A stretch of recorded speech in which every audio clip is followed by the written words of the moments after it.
Good afternoon, and welcome to our conversation with college leadership. I am Deanne Johnson, the Assistant Dean for Advancement in the College of Media. I want to go over just a few of the logistics. Today's event is being recorded, and after the event, it will be posted on the College of Media's website. We also received an abundance of questions from our alumni and friends. So to optimize our time with you today, we have selected several to answer. If you have questions during the conversation, please submit them through the chat, and we will do our best to get to those with the time that we will have left. Before we start, make sure that you are muted.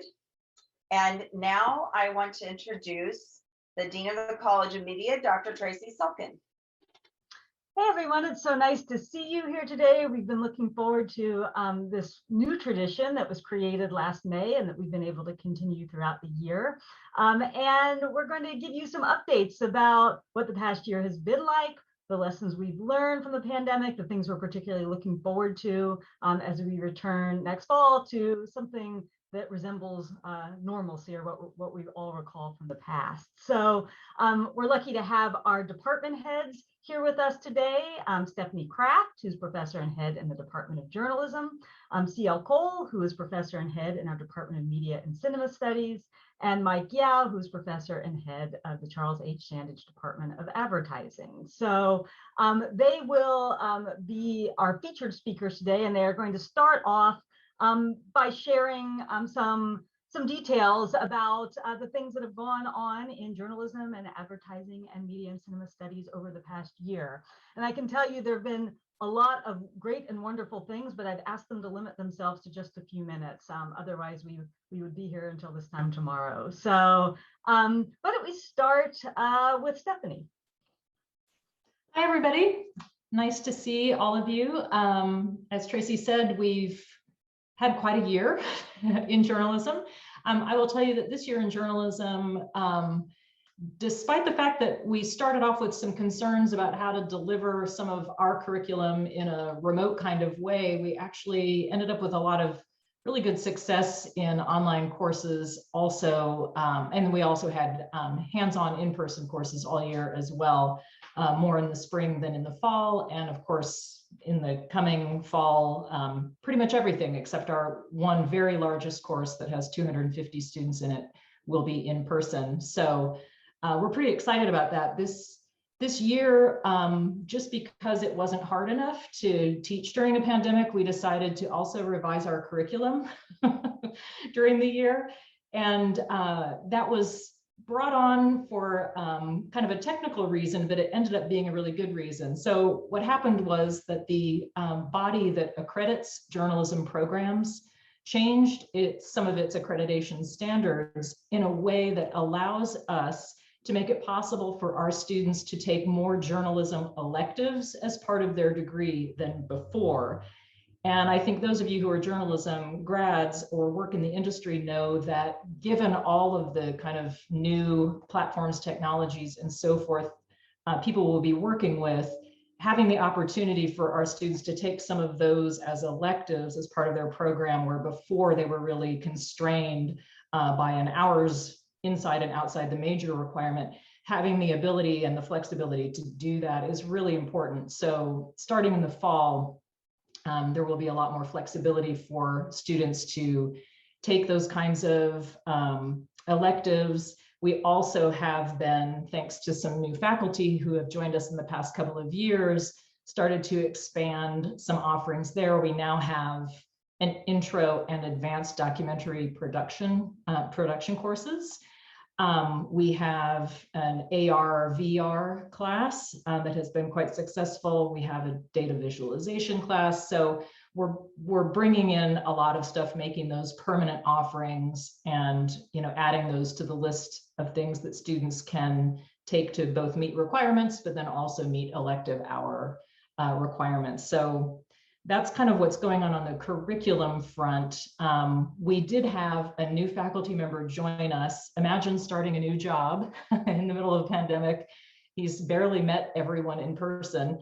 And his name is Chris Evans. And what Chris has been doing is this great job building our a capacity to have students be working in classes and at Illinois Public Media, kind of taking things that students are producing in classes and creating, a pathway for airing on public radio and so on. He's created kind of a student newsroom kind of experience at IPM.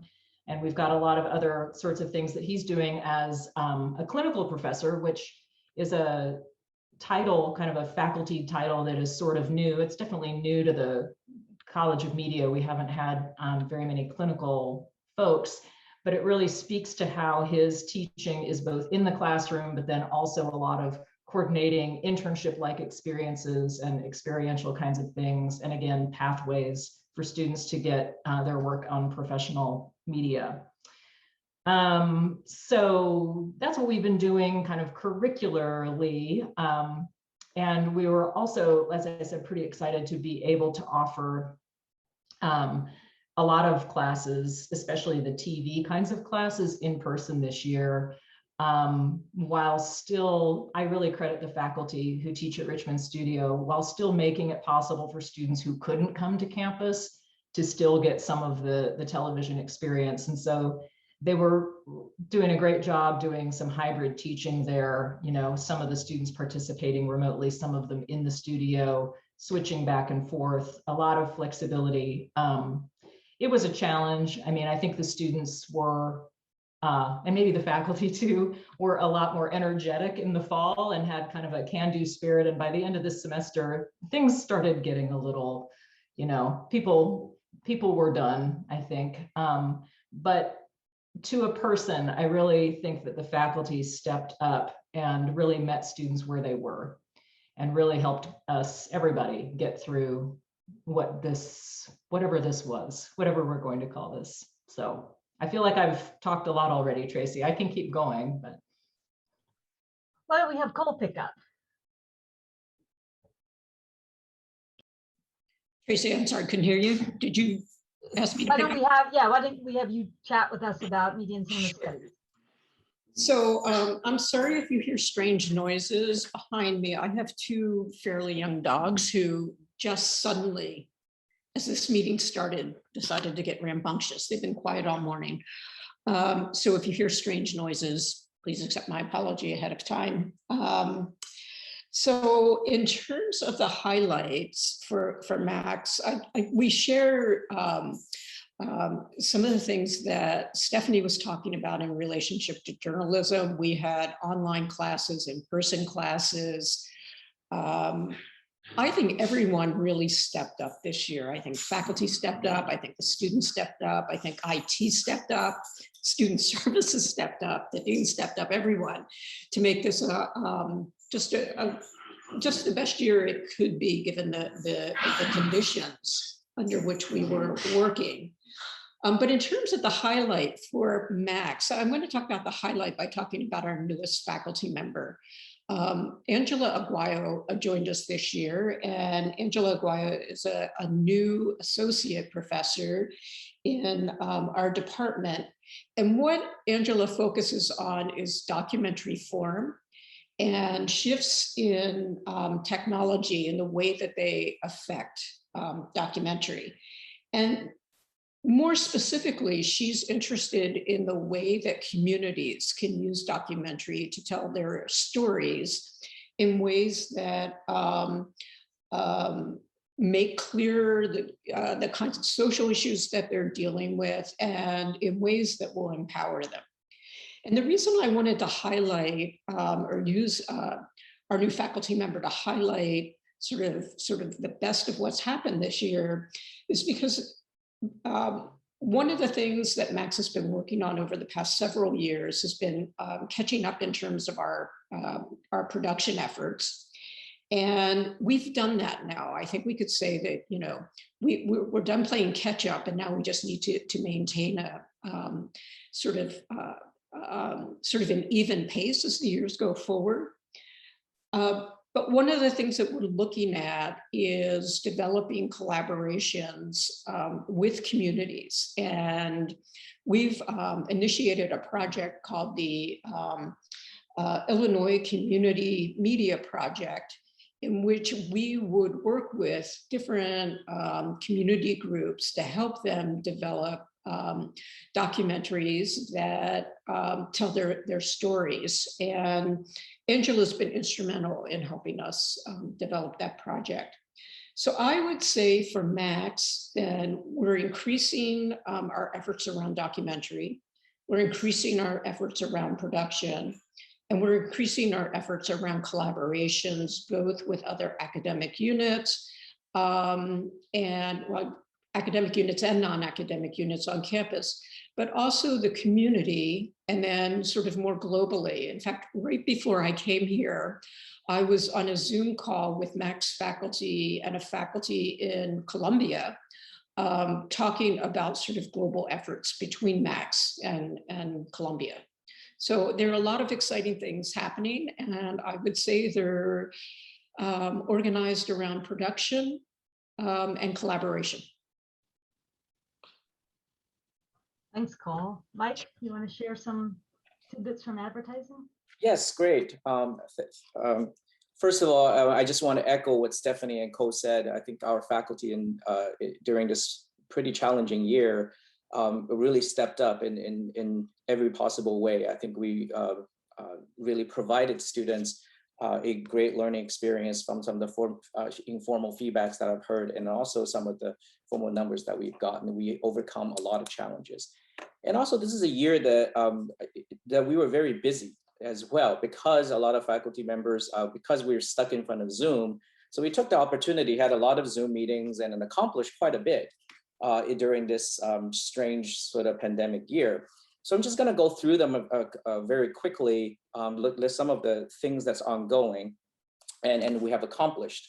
So on the curriculum front, similar to the journalism, we have undergone a pretty major, we are still actually working on this process, but we have made some accomplishments in revising our curriculum. Noticeably, we've relaxed our curriculum, expanded and made it a little bit more flexible to make room for our students to take more elective courses, professional development courses, and experiential learning courses in their units. Because advertising as an industry is changing so much, we felt that students need to take a variety of courses in addition to a core set of skill sets that they must have. So our continuing effort is to expand our elective offers in digital advertising, data, and some of the more cutting edge things like technology, computational advertising, and also media management. But at the same time, expand our brand management courses as well. And we're also adding courses in diversity, social impact, because we want to broaden the definition of advertising to include a lot of the cultural ongoing social issues, because advertising is at the heart of many of the digital transformation that the society is going through. And so that's the curriculum. So our faculty member met almost weekly during the spring semester as a group to come together, discuss the future of this curriculum. One of the areas that we really put a lot of emphasis on in this new curriculum is experiential learning. So there are several front lines in this. One, we added more project-based classes into our curriculum. We want to offer more of these hands-on learning. We are also incorporating and systematizing the internship career development internally through faculty mentoring, from alum mentoring, and so that's that mentoring front. And finally, we have this is the year that we finally launched the Hub for Brand Innovation and Advertising Technology. And this was an initiative that's funded by the campus as an investment for growth opportunity. And so we launched this hub for brand innovation and advertising technology to bring together industry, faculty, research under one umbrella to provide rich experiential learning opportunities for our students. And so we will be launching our first summer Sandage Academy. That is a close tie with a lot of new industry partners with Google, Amazon Advertising, and in the neuromarketing front with Toby, and also Amobi on the computational front. So we're broadening our ecosystem to include some of the new partners in our corporate engagement efforts as well. So on our SBC, online SBC program was very successful and expanded during the pandemic, and we're likely having a very healthy trajectory. We're close to having 80 to 100 enrollment. And this is a very innovative program that happened at the right time. So this was ranked, recently I've checked, there were 2 ranks, nationwide ranks that ranked SBC, online SBC program, Strategic Brand Communication Program, as the #1 program in communication for all of the professional oriented master program in the nation, in the field of communication in general. So that's quite an accomplishment. And finally, on our faculty side, we have, our faculty continue to demonstrate leadership in our field. We have another incoming AAA Academy of American Advertising Academy president is Professor Salazar, who recently have gone through a promotion. And so, so now we have 2 former and current, 3 actually, presidents of our faculty. So we make quite a presence in the academy. We have several faculty members secure grants from NSF, from Google, and so we're expanding our research to address issues not only just relevant to the advertising industry, but broader social impact as well. And recently, one of our faculty members has recently published an article in Nature, which was the most prestigious scientific journal, broadly speaking, in Nature Human Behavior, that brings a lot of insights about media and advertising industry to address some of the pressing social issues. And finally, we have launched the inaugural Charles H. Sandage Scholar in Advertising Research. So this was made possible by gifts to the advertising to celebrate and develop and help support a promising upcoming sort of rising star associate professor to the next stage of their career. So Professor Brittany Duff was the inaugural Charles H. Sandage Scholar in Advertising Research this year. So we made quite a lot of progress in that. And finally, we sort of create a couple of master's level, graduate level scholarships aiming to targeting diversity recruitment and efforts in that front as well. So I'll stop right here. Thanks to you all. So, if everybody looks a little bit tired, it's because people have been working really hard this year, right? And I think that the sorts of accomplishments that Stephanie and Cole and Mike shared with you would be accomplishments we would be proud of in any year, much less a year in which everybody was balancing lots of things at home, at work, as we navigated this pandemic. And as I reflect on kind of the lessons we've learned, one is something we already knew, but I think was underscored, which is just how resilient our community is, right? Our students rose to the occasion. They went from, learning in ways that were familiar to them to very new ways. They worked with their faculty worked with them, right? Our staff have supported all sorts of new and innovative initiatives throughout the year in order to support students and support faculty. So, I think we're always incredibly proud to be part of the College of Media community. And I think this year makes folks feel even prouder. And I hope you share in that pride as alums for the legacy of which you've been a part and that continues to this day, even and maybe even especially during challenging times. So I think if we think about kind of what we've learned, there's a group of things that I would categorize as things we do now that we probably always should have been doing, but never occurred to us to do that way, right? And maybe the biggest success in that bin was the creation of our media career nights. So with the pandemic and the need to go virtual, the traditional ways in which we engage with especially alums as we provide career services to students had to change, right? It wasn't possible for folks to come for campus visits and meet with classes or meet with students. Traditional things like career fairs had changed. Some of the traditional events we had done had changed. So we created the series of media career nights. Many folks on the Zoom call generously gave of their time to be part of them. And the idea was that once a month, we had a panel of 3 accomplished alums who would talk about careers in a topical area that united all of the departments. So, those might be things like crisis communication or science communication or getting started in the film and TV industry or careers in politics and public life. And those events were incredibly well attended. So students very much enjoyed them, very much engaged with them. You know, we were able to bring alums together for whom, if imagine the logistical challenges of trying to get 3 very busy people to come to campus at all, much less at the same time, right? So, and those conversations, my favorite part of those conversations is that they really became more than the sum of their parts, right? So the discussion among the alums on those panels was really valuable. And I think students really saw the opportunities that were in front of them. I think they saw role models for being engaged and gracious welcomers of new folks to industries. And I think the alums got a chance to interact with students, and maybe more students than they might have normally during a traditional visit. So we're really incredibly excited to be able to move back to some of those in-person things, but Media Career Nights will definitely be something that we take with us going forward, and that become kind of part of our repertoire of how we engage with alums and how we help students think about the career paths that are before them. Right? I think we've also learned a lot about teaching modalities. So we've had online courses. We have our SBC degree program, which is all online.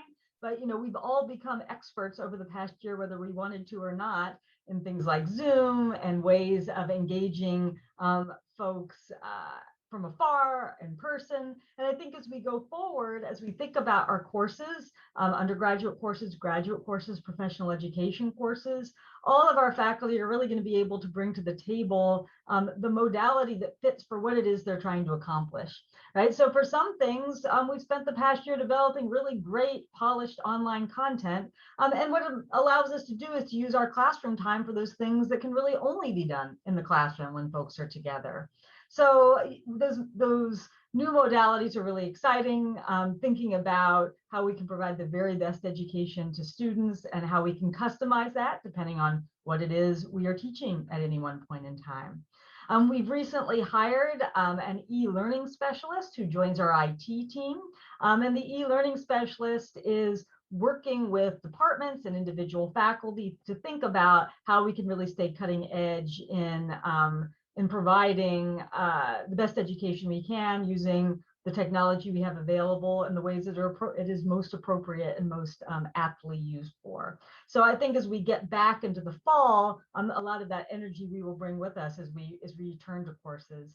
Campus is also supporting these initiatives. So yet again, this summer, they are sponsoring a summer teaching academy for faculty who are interested in getting tooled up on these things, interested in innovating in their courses. And we'll have 12 of our faculty members who will be participating in that. And that kicks off in just a couple of weeks. So lots of exciting things in terms of pedagogy, in terms of the classroom.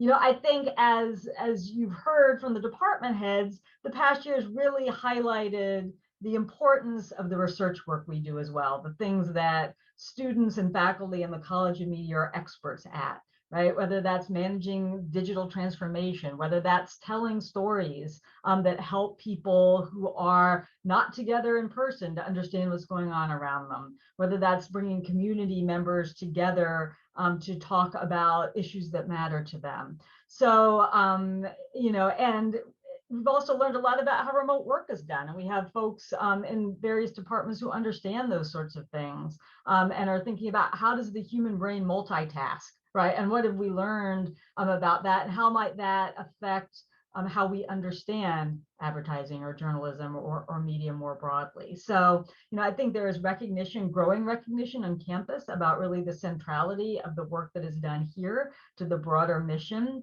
the research mission of campus, as well as the education mission we have, not just to educate our own students, but to think about the value that the College of Media and our departments bring to the education of students across campus. So, you know, as they say, we sort of learned these lessons in a way we might not have wanted to learn them, right? There were challenges that we had to navigate, but I think that we're going to come back with that momentum, and I think lots of excitement just about being back together. Although, as Stephanie noted, everybody really everybody's a bit tired, right? And summer will be well-deserved for our students, for our faculty, for our staff, a slightly slower pace. And I imagine you all are feeling that way as well as you're thinking about recouping and moving forward after the past, now more than a year, right now more like 15 months as we go ahead. So we were very pleased to get a variety of really interesting and thought-provoking questions from folks. As Deanne said, we've selected as many as we think we'll be able to get through in the time we have remaining. And so she is going to pose those questions. And then if there's time left at the end, then we will open it up for other questions you all may have. So I'll turn it back over to Deanne now to share some of the questions you all submitted. So. Thank you, Tracy. So the first question we have is, what has the past semester and year been like for students, faculty, and staff, and how are people doing? Stephanie, would you like to take this first? Sure. I seem to be the one who talks about being tired. I'll try not to just focus on that. I'll use an example first from my own class, and then some things that I know from what other people in the department have been doing.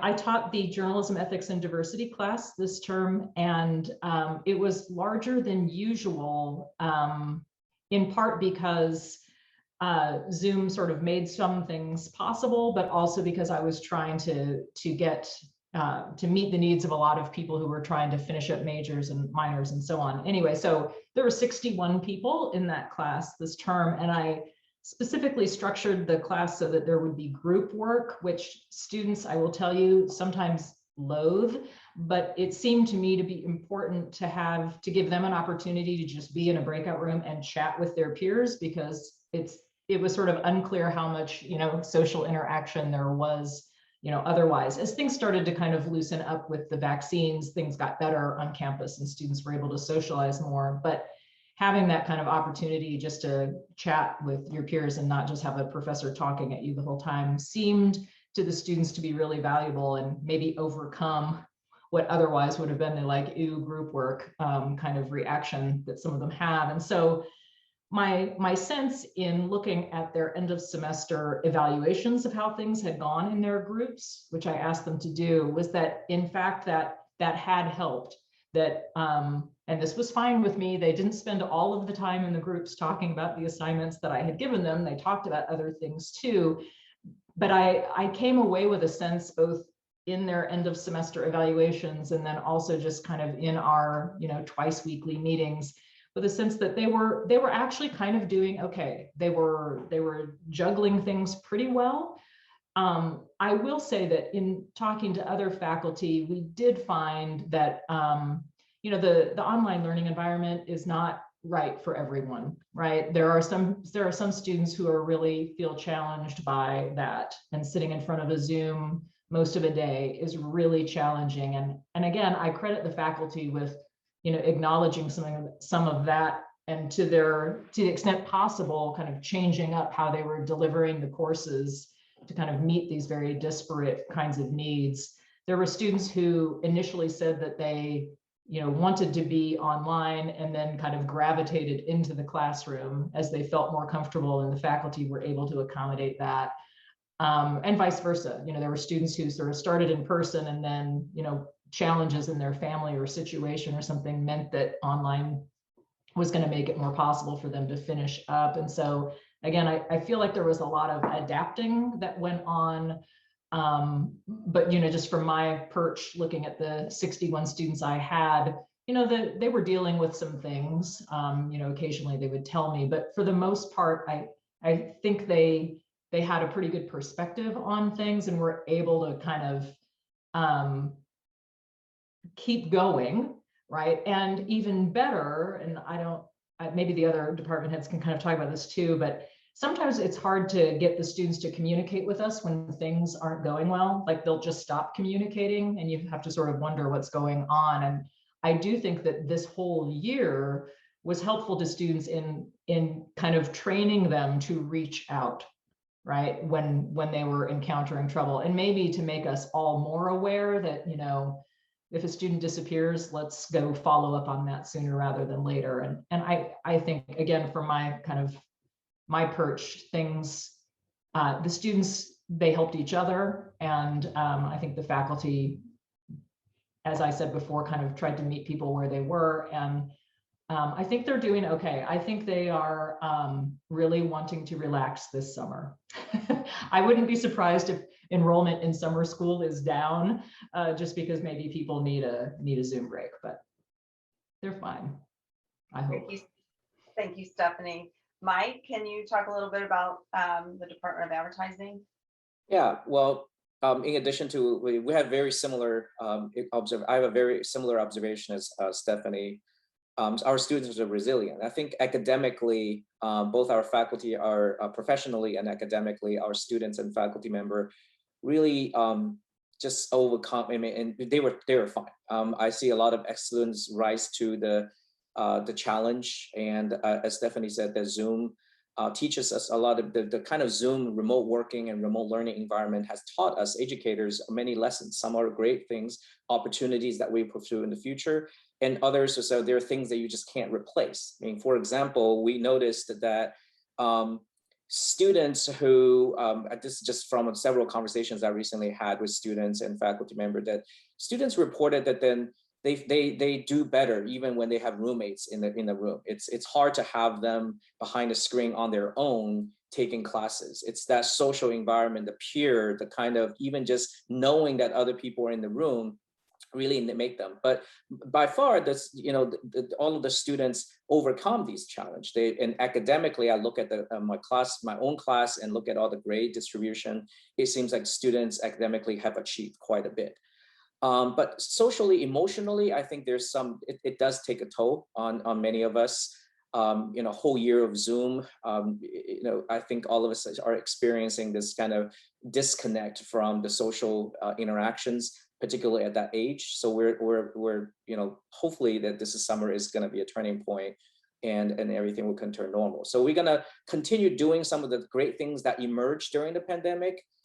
You know, for the positive side of things, the online, the opportunities. Like a lot of our faculty members told me that they have become much, you know, in a way, their teaching improved because they have to be a lot more organized. They have to be a lot prepared in advance, way in advance, recording lectures, using new tools. So there's that jolt in professional development. Yes, at the same time, yes, we're all tired. And I think that's really what I can think of in addition to what Stephanie has said. Cole, I'll throw that question over to you. Thanks.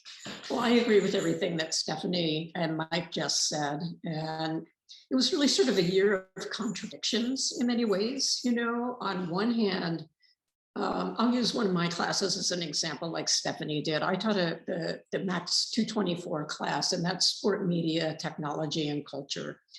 And the enrollment exploded. That class usually enrolls 40 students. We had 100 students, and we had to cut it off. And I thought, what is this going to be like? You know, 100 students on Zoom, you know, a class that constantly has to be reinvented because things change so drastically year to year. And the students, by far, were did some of the best work that I've ever seen. Why?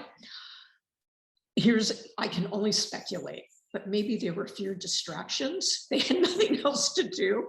So they were putting their time into work. And this is what I mean by the contradictions. I mean, seriously, the work was just among the best quality work that I've seen. At the same time, what the students would say in their final papers is that they really missed interacting with one another sort of in person, and that they were really looking forward to getting back to that.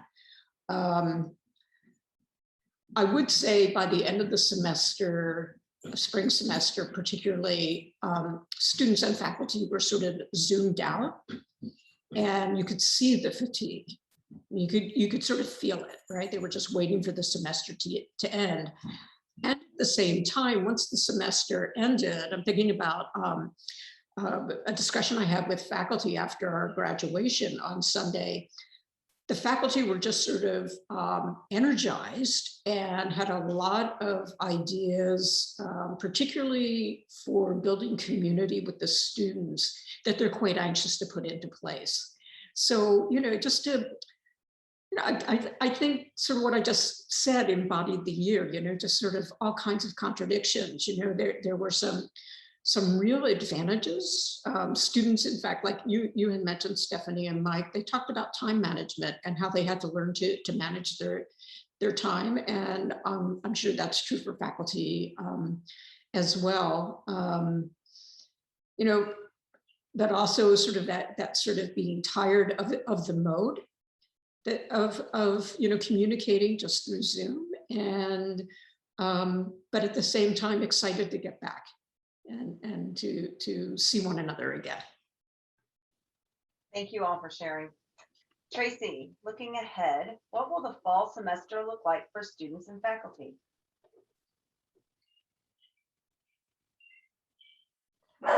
Planning for many months. The university has been planning for a very robust in-person experience in the fall. And I think as the weeks go by, we are even more confident about our ability to expand what those in-person experiences will look like. So we are, the College of Media has about 85 to 90% of our sections are in person. The courses that for now we are asked to plan for a remote experience are things like our very largest lectures. And even in those cases, the lecture itself may be offered remotely, but the students will be meeting in person in discussion sections on a weekly basis. And so, for our students, it's going to feel much more like a return to the experience they had, or if they're new to us, much more like kind of what they anticipated their freshman year of college to look like. As all the heads mentioned, the hunger for connection, we're very mindful of that. And I know that the units and the college are all thinking about ways in which we can build those connections with students, that we can provide opportunities for students and faculty to gather in a way that's safe as we go forward. That the university has been a leader in the nation in terms of its COVID planning, so our testing system, which will continue. Vaccination, Champaign County and the university have done a great job in rolling that out. And the university announced last week that in line with the CDC announcements, distancing and masks are no longer required in many settings on campus for folks who are vaccinated. And they are rolling out a system of basically authenticating those vaccinations, which will become kind of your entry to buildings in the same way that testing has been for the past year.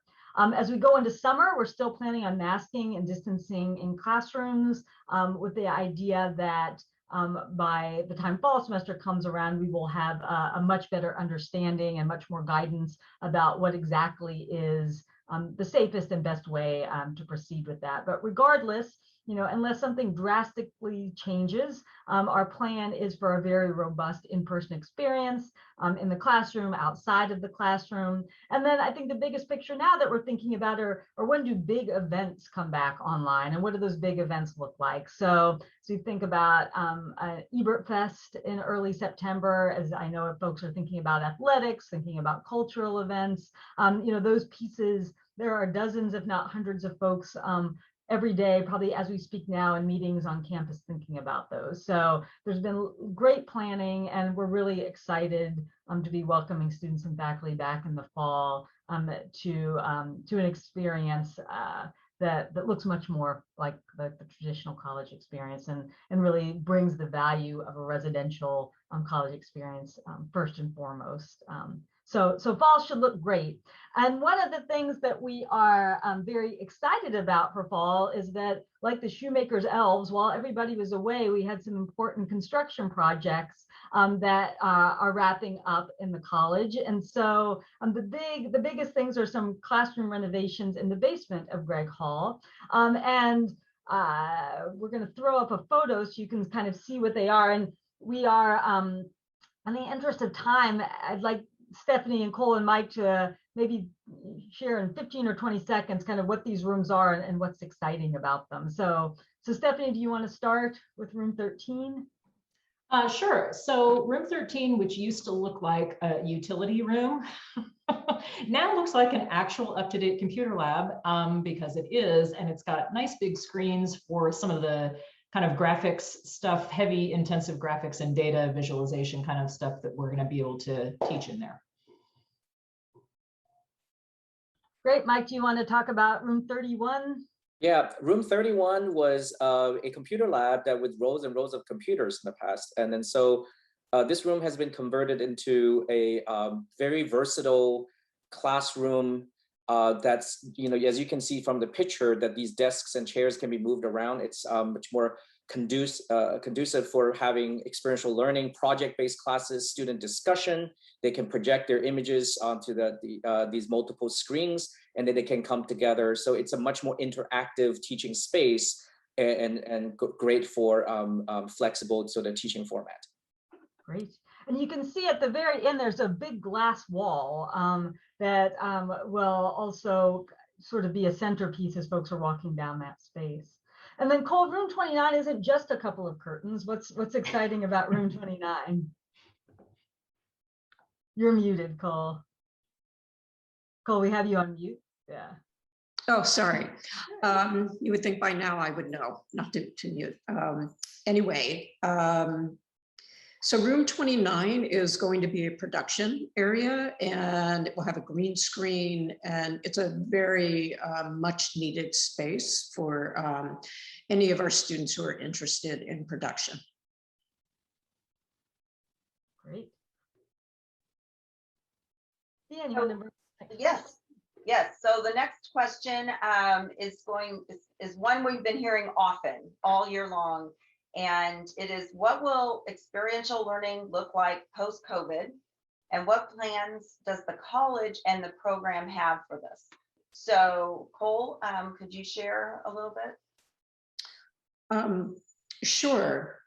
So I think there are a number of ways that experiential learning is going to be enhanced post-COVID. And part of that has to do with some of the things that were put in place this year. So for example, in one of our production classes, one of the classes in Max combined with two other classes on campus that were based in FAA. So one of the other courses was in theater. The other course was, I'm not sure which department it was based in, but it was screenwriting.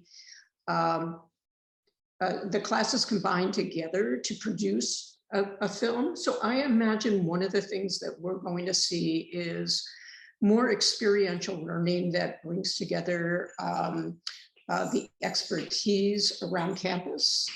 I would think the other experiential learning possibility that I'm really interested in, and that relates to the other two departments, will be related to some of the new opportunities related to our new hire in sport and sport media.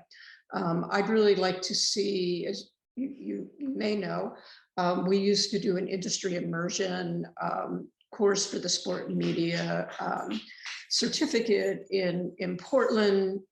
That was put on hold. I'd like to see us revive that. Thank you so much. And Mike, could you tell us a little bit about how your programs are changing in advertising? Yeah, as I mentioned earlier, experiential learning is at the front and center of our next chapter. And so we have a four-pronged approach to experiential learning. The first is what we have historically done very well, which is industry immersion and study abroad. So we'll continue to push the effort on those fronts. And then the second area is the project-based classes. So we're integrated in the curriculum revision. We're looking at all of the classes that have project-based learning components to it. And then the faculties are having conversations about how do we make it much more interconnected, not only within the class, but class to class, and provide more opportunities, and also create more of those classes with project-based learning component in it. And the third area is industry engagement in terms of through the hub for brand innovation and technology. So students will have opportunity to work on actual projects, both in terms of, we also have incubation, entrepreneurship component to it. For example, we have a couple of projects under development that's basically student initiated ideas that through these efforts at the hub, through internships, we create these industry sponsored internships or hub sponsored internships and fellowships. Students will have opportunities to develop these ideas further that they learned from their class, but they wanted to develop these ideas further.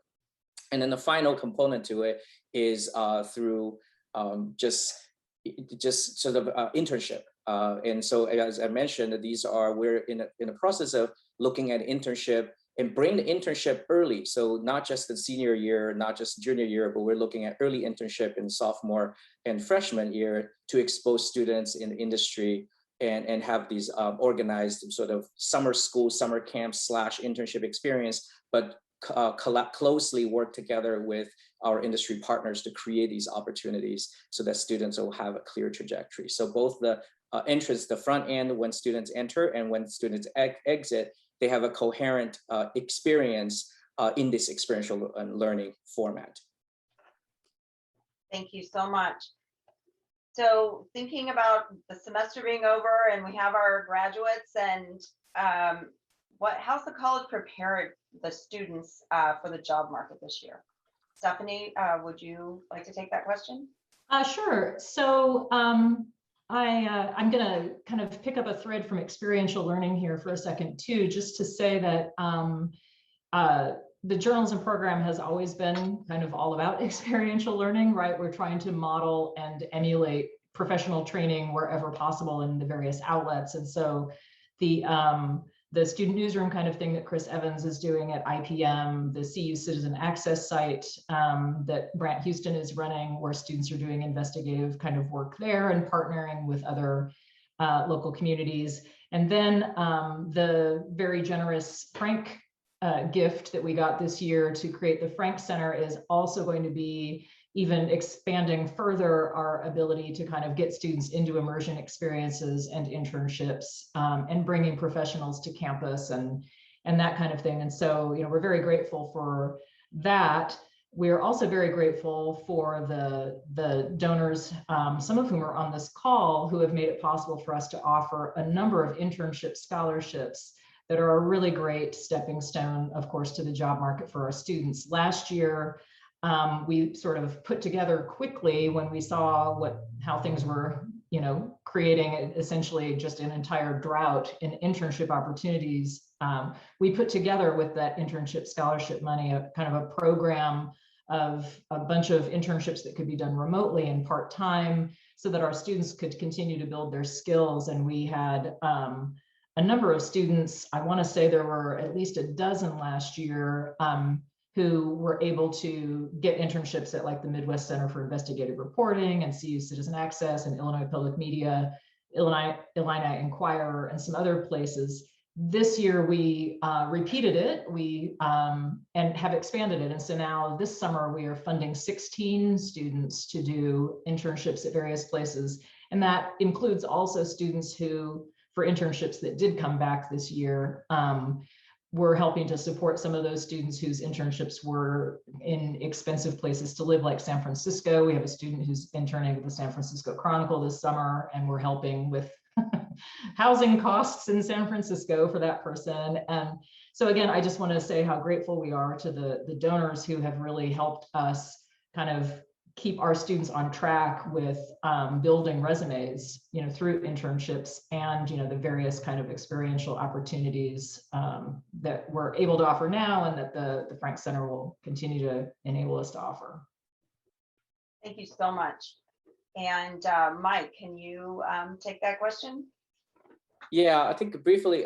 So as I mentioned, internship we are trying to create a much department-wise, trying to create an internship program. So to look at students' entire professional development, but specifically post-COVID-19. One of our alum actually, made quite a bit of news. It was a co-founder of COVID-19 internship program. I don't know how many of you have read about this. This was a College of Media alum.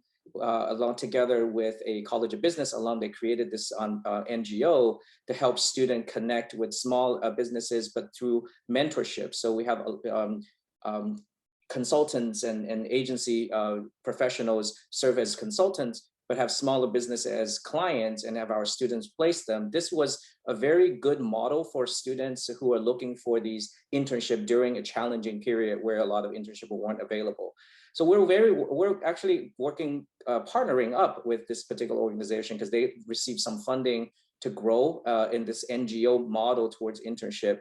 And we see this as an opportunity for our department, not only to to send our students to these opportunities, but also provide support to our own students in that internship program. So a lot of our students found their internship through that program. And also, we've noticed that students, in general, they're getting internships from some of the pretty good internships this year, just based on LinkedIn. And overall, I think we're just taking a holistic approach to professional development. That's wonderful. And I would add too, I think if folks on this call also know of internship opportunities or are looking for students, we've been able in real time this week, we've heard from 3 different alums about opportunities that they want to connect our students with, and our Student Services Center is able to connect with students immediately. And, within 3 or 4 hours, we've been able to make those matches. So, our students are great, and many of them have wonderful placements, but there's also students who are always looking for things, and we're really happy to work with you if you have an opportunity and to make that happen quickly and easily for you. So I'm sorry, Deanne, I think you had one last question you were going to pose. Yes, I was wondering, well, not myself, but the question is, what are some new directions in the curriculum in the college, and in what areas are the departments growing in students and faculty? Well, since our time is limited, why don't I pick that one up? You've heard about all the exciting curricular changes in all 3 departments, and I think what's important to highlight is that the foundations remain, right? The really important foundational pieces of the curriculum in all 3 departments continues to be strong. It continues to be kind of the pillars of what folks are doing. And then layered on top of that, there's lots of opportunity for students to go in different directions. And I think one of the really exciting pieces is some of the interdisciplinarity we're seeing. So the departments collectively hired 2 new faculty members who will start in the fall in public relations. And that person is going to have a joint appointment in advertising and media and cinema studies. Sports media, that person is going to have a joint appointment in journalism and in advertising. So sports media, public relations, data journalism, as we think about the computer science plus advertising program, as we think about production in Max and all of the departments, I think that it's been really exciting to see the departments thread a needle, which is sometimes difficult to thread, right? About how you continue to offer sort of a great foundational curriculum, but also meeting students where they are and thinking about what the next stage of innovation is. And I think they're accomplishing that by working with their colleagues and then by working together as departments across departmental lines in order to provide those experiences for our students. So now I know our time is almost up, but Deanne, I wanted Deanne to be able to share a little bit about advancement before we sign off in the next few minutes and alumni engagement. So Deanne, do you want to take over? Yes, thank you so much, Tracy. About 14 months ago, when we shifted to working remotely, I really thought it would only be for a few weeks. But quickly, we all realized we had to shift how we work and put together a strategy on how to take this challenge and find opportunities. And with the help of the College of Media, the community, the faculty, staff, alumni, and friends, we did just that. We started by checking in with our alumni by phone and quickly mastered the art of Zoom. And luckily for us, so did all of you. The grace, passion, and commitment of our alumni and friends to stay engaged, support our funding needs and priorities, and advocate for our college was remarkable. One of the greatest lessons I learned this year is when you ask a College of Media alum to help, they say yes. Over the course of the past year, we were able to engage more alumni than we were ever before, and we had the best fundraising year in the history, with just under $11 million in new business to date.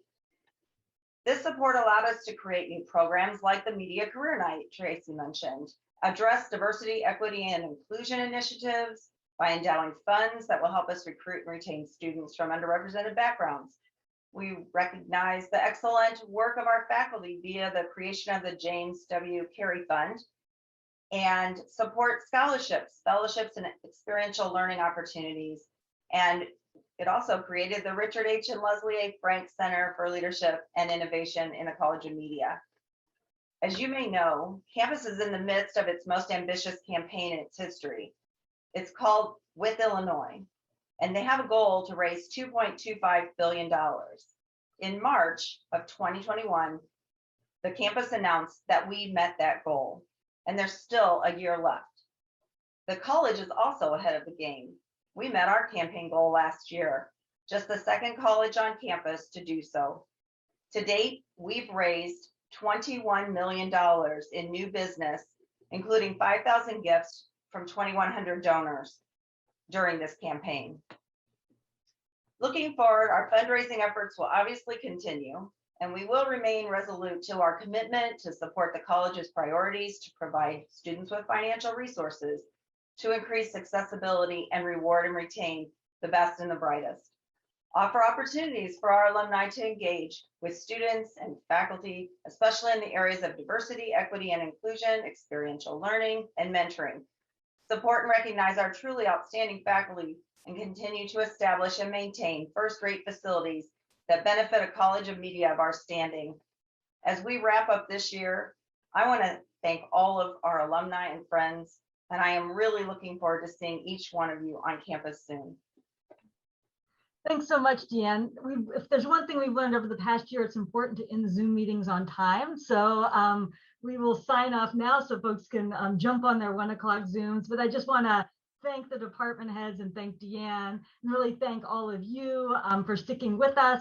And we'll be in touch over the summer. Our mentoring programs will continue, and we're looking for new mentors. We're going to be doing media career nights, and we're excited to be able to welcome you in person back to campus. So I hope you have a relaxing and rejuvenating summer, and you'll be hearing from us, and we look forward to hearing from you soon too. So enjoy the rest of your afternoon. Bye. Thank you. Thank you.